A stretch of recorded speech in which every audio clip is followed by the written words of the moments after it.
في حتة متدارية بعيد عن الدوشة والزحمة كان في بيت قديم. الناس بتعدي من جنبه بسرعة من غير ما يعرفوا ليه، بس في حاجة بتخليهم يقلقوا.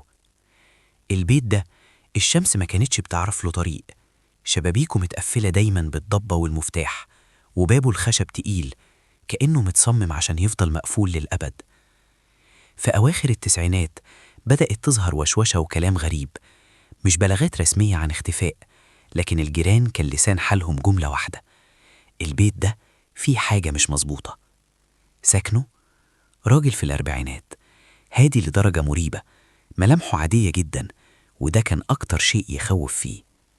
كان دايما لوحده، لا أصحاب لا زيارات ولا حتى صوت عالي طالع من عنده. بس في حاجة الناس بدأت تلاحظها: في ناس بتدخل بس خروجهم ما كانش دايما بيحصل. أغلب اللي دخلوا كانوا عمال يومية، ناس بتدور على لقمة عيش، أشخاص ملهمش حد يسأل عليهم. وفي كل مرة كان الدور الأرضي يفضل مقفول بالأيام.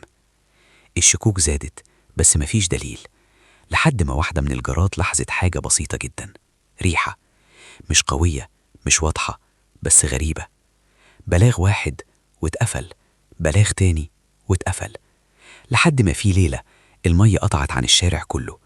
شركة المرافق اضطرت تدخل البيوت عشان تشوف المشكلة فين، ولما وصلوا للبيت ده صاحبه رفض يفتح. الرفض ده كان غلطة العمر. الشرطة دخلت مع الفنيين والباب اتفتح بالقوة، وأول ما دخلوا الهدوء كان تقيل ويخنق. الدور الأرضي كان فاضي ونضيف زيادة عن اللزوم، مفيش أي حاجة باينة.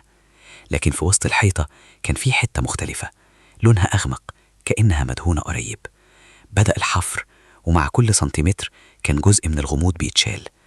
لقوا بقايا وأدوات وأدلة ما ينفعش تتفسر غير بطريقة واحدة بس. الراجل انهار في التحقيق من غير ضرب ولا ضغط. كل اللي احتاجوه كان سؤال واحد: ليه؟ إجابته كانت أبسط وأبشع مما أي حد يتخيل. كان بيشوف الناس دي مش كبشر، كان بيشوفهم كأنهم هوا ملهمش وجود. القضية اتقفلت والحكم صدر، البيت اتشمع واتساب مهجور، لكن الجيران لحد النهاردة بيقولوا إن في ليالي معينة البيت ده لسه الشمس ما بتشرفوش. القصة دي حقيقية في جوهرها حتى لو التفاصيل اتغيرت، والسؤال دايما بيفضل: يا ترى كام بيت شبه ده عدينا من جنبه وما خدناش بالنا؟